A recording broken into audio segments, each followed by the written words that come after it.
na lubayan ng patrolya itong Bao de Masinloc magmula nung maharas po yung ating mga mangingisda. Tama ho ba? Yes, Sir Joel. Tama po yan. Araw-araw na po tayo nagpapatrolya po dyan. Yes, sir. We have complementing effort naman po with the Bureau of Fisheries and Aquatic Resources. Alright. Pero bakit nung sa reports nga, parang since starting ng February 1 hanggang February 9, everyday yun merong harassment na nangyari. Tama po ba, Commodore? Sa Coast Guard ba to, sir? Ay, ma'am, or sa fishermen?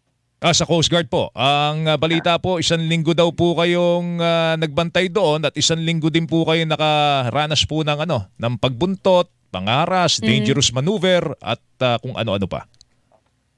Yes, Sir Joel. No? Ang Philippine Coast Guard po sa pag-utos po ng ating komandante na si Admiral Gavan, deployed our BRP Teresa Magbanwa from February 1 to February 9. So this is a 9-day maritime patrol in Bao de Masinloc.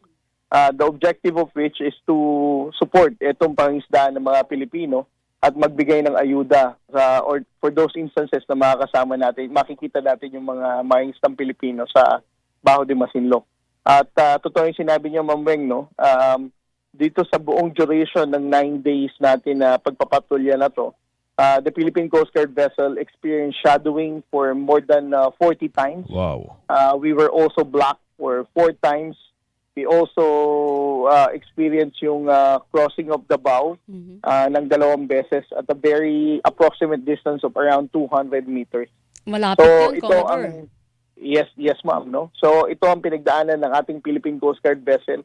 But despite of all those harassment, no, pinagdaanan natin, the commanding officer of the vessel made sure na as long as may mangingisda silang makikita na pumapalaot sa Bao de Masinloc during their patrol, they never left their station. As a matter of fact, namigay pa rin sila ng kanilang mga ayuda sa mga mangingisdang nakikita nila nung buong duration na to, Sir Joel. Baka mag-init lalo ulo ng mga China Coast Guard dyan sa lugar kung halimbawa everyday na nakikita ang ating pwersa.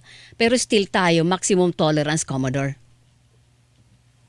Well, lagi naman sa Coast Guard, ma'am, no? Na-experience na natin ang military grade laser. Yes. We experienced already water cannon.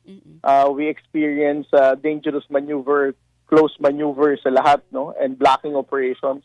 But we have been compliant, no, sa guidance ng ating Pangulo, no, na we should not be the reason to escalate the tension. And kahit na ano pang gawin nila sa atin, we're not going to react negatively and that would result to escalation. So ang tangi maririnig nila sa atin at mararanasan nila sa atin na radio challenge. To be clear, Commodore. Yes, ma'am. That's what we have been doing. We call them through radio. We challenge their presence. We tell them that our presence is in accordance with the international law. And our actions, no, ay alinsunod sa international law at sa ating batas. Matindi ang training ng ating mga tauhan dyan para makapagtimpi sila. Oo, diba? diba? Kasi, alam mo, usually pagka may yung mga issue tungkol sa road rage, di ba? Totoo. Konting gitgitan lang di ba? Totoo, tama ka Nagkakaroon dyan. ng suntukan na, kundi man baka nga Ito iba yung- nagkakaroon pa ng barilan. Ito yung classic na gitgitan sa karagatan. Oo, Ang ginagawa ito sa atin. talaga matindi ang training po para makapagtimpi yung ating mga kawal natin diyan. Yes, Sir Joel, no. Yan ang pangunahing guidance ng ating commandant, no, na si Admiral Gavan, to make sure na ang objective natin dito is mapangalagaan ang ating mga mangingisda at masuportahan ang kanilang pangingisda dito. As much as possible, kahit anong gawin sa atin, we're not going to react negatively na makapag-escalate ang tension.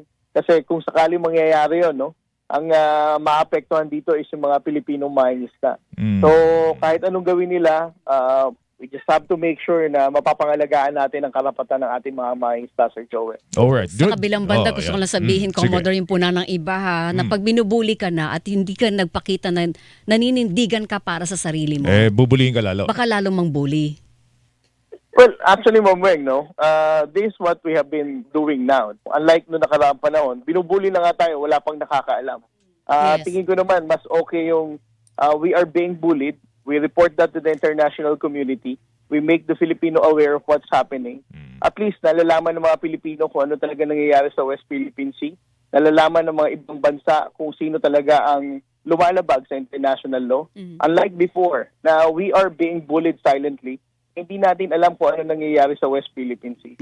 So I would choose etong approach natin ngayon. We're not reacting to any provocation. We're not here to escalate the tension.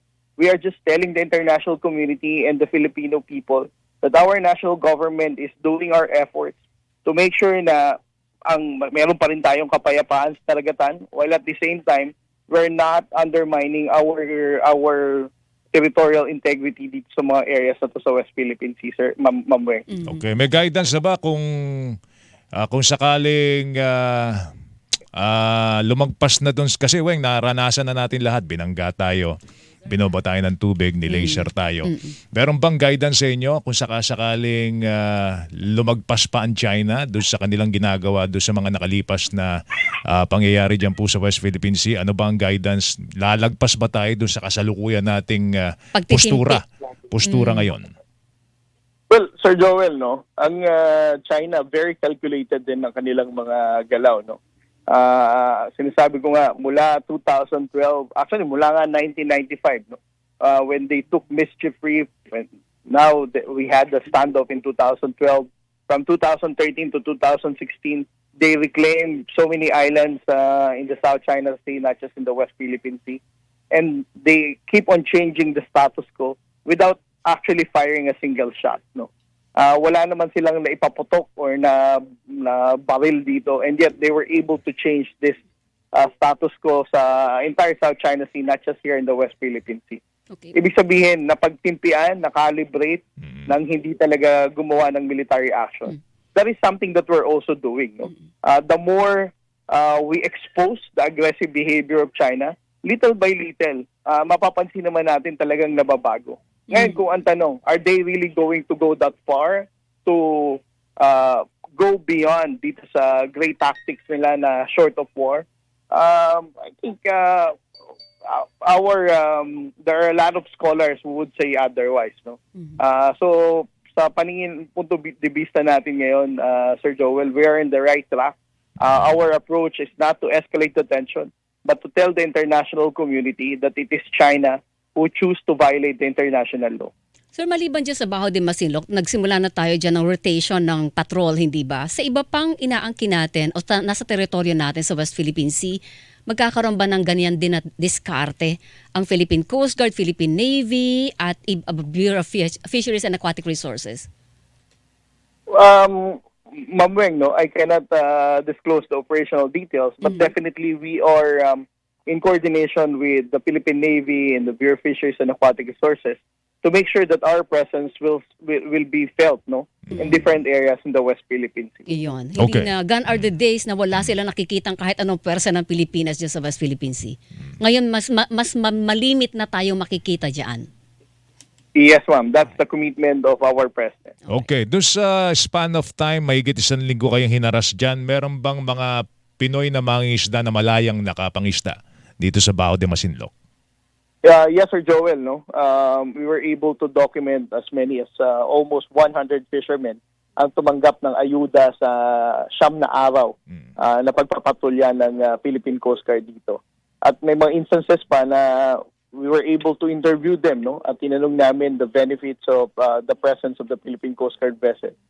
Sinabi nila na they really appreciated, no, ang presensya ng Philippine Coast Guard vessel dito.